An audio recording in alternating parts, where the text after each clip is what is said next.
You've probably heard of metal casting, but did you know you can cast glass too? We're going to make this casting of a young boy's hands as a keepsake for his family.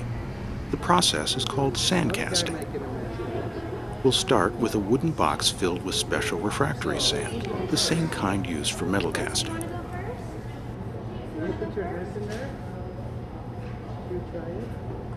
All we need now is our volunteer.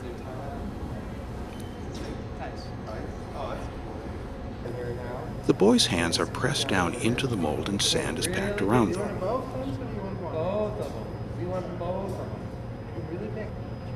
Sometimes it takes a couple of tries.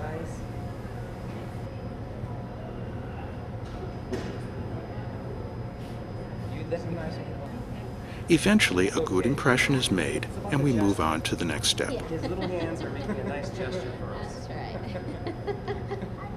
Okay. Yeah. Let's see what happens. Here's what the molds look like with the hand impressions in them. To keep the glass from melting into the sand, a carbon deposit is put on the sand using an acetylene torch. Molten glass is then poured into the mold.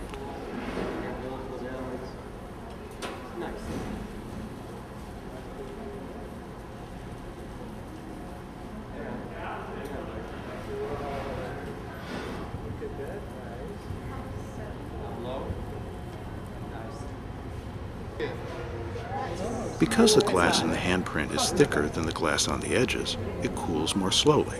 To keep heat stresses from building up between the two parts, the thinner glass needs to be heated with a torch while the thick parts cool down.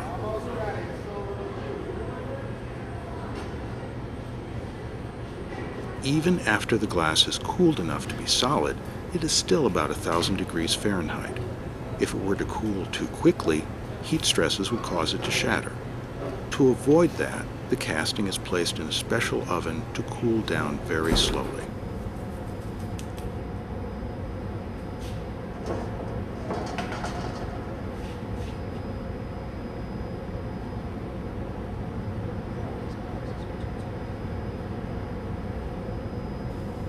And here is the glass casting, ready to be picked up by the boy and his parents. You can see this and many other glass-making processes at the Toledo Museum of Art Glass Pavilion.